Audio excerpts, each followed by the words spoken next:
নমস্কার বন্ধুরা, স্বাগতম তোমাদের পুরনো দিনের গল্পে। আমি জয়, আর আজ আমরা জানব এমন এক ইতিহাসের গল্প যা অনেকেই জানেন না বা ভুলে গেছি সময়ের স্রোতে। আজকের ভিডিওতে আমরা কথা বলবো কেষ্টরায় মন্দির নিয়ে। আপনি যদি ইতিহাস ভালোবাসেন তাহলে এই ভিডিওটি একদম শেষ পর্যন্ত দেখুন, আর চ্যানেলটি সাবস্ক্রাইব করতে ভুলবেন না, কারণ এখানে আপনি পাবেন ভারতবর্ষের গৌরবময় অতীতের বাস্তব কাহিনী, তথ্যভিত্তিক বিশ্লেষণ ও অজানা অধ্যায়। চলুন তাহলে শুরু করা যাক আজকের যাত্রা। জোরবাংলা মন্দিরটি 1655 খ্রিস্টাব্দে মল্ল রাজবংশের 5-1তম রাজা রঘুনাথ সিংহ দ্বারা নির্মিত হয়। এই মন্দিরটি বিষ্ণুপুরের কেষ্টরায় শ্রীকৃষ্ণের একটি রূপ এর উদ্দেশ্যে প্রতিষ্ঠিত হয়েছিল। মন্দিরের স্থাপত্যশৈলী জোরবাংলা নামে পরিচিত, যেখানে দুটি দোচালা কুটিরের মতো গঠন একত্রিত করে একটি প্রধান স্থাপনা গড়ে তোলা হয়েছে।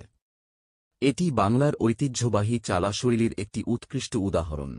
মন্দিরটি নির্মাণের মূল উদ্দেশ্য ছিল ধর্মীয় উপাসনার পাশাপাশি রাজবংশের সাংস্কৃতিক ও স্থাপত্যিক ঐতিহ্য প্রদর্শন করা। মন্দিরের টেরাকোটা অলঙ্করণে রামায়ণ, মহাভারত ও কৃষ্ণলীলার বিভিন্ন দৃশ্য খোদাই করা হয়েছে, যা তৎকালীন সমাজে ধর্মীয় ও সাংস্কৃতিক চেতনার প্রতিফলন। এছাড়াও এই মন্দিরটি মল্ল রাজাদের শিল্প ও স্থাপত্য দক্ষতার নিদর্শন হিসেবে বিবেচিত হয়। জোরবাংলা মন্দির ভ্রমণ গাইড, বাঁকুড়া, পশ্চিমবঙ্গ। অবস্থান: জোরবাংলা মন্দির, বিষ্ণুপুর শহর, বাঁকুড়া জেলা, পশ্চিমবঙ্গ। কিভাবে পৌঁছাবেন? ট্রেনে। হাওড়া স্টেশন থেকে বিষ্ণুপুর রেল স্টেশন পর্যন্ত সরাসরি ট্রেন আছে, যেমন রোফাসি ব্যাঙ্গো এক্সপ্রেস, আরানিক এক্সপ্রেস।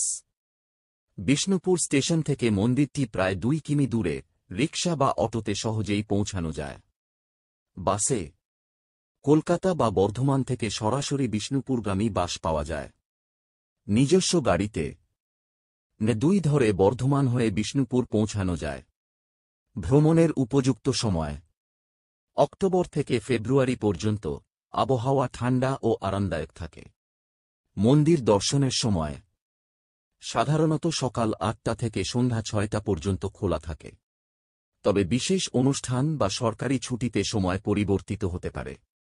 দেখার মতো আকর্ষণ: জোরবাংলা মন্দিরের টেরাকোটা কারুকাজ, কাছাকাছি রসমঞ্চ, মদনমোহন মন্দির, শ্যামরায় মন্দির।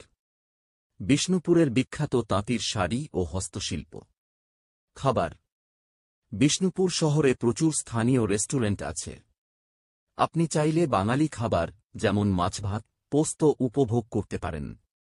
থাকার ব্যবস্থা: বিষ্ণুপুরে বিভিন্ন হোটেল, লজ এবং সরকার পরিচালিত পর্যটন আবাসন রয়েছে। আগাম বুকিং করলে সুবিধা হয়। ভ্রমণের আগে জানতে চাইলে আমি আবহাওয়া বা হোটেলের আপডেট তথ্য দিয়ে দিতে পারি। তুমি কবে যাওয়ার কথা ভাবছ?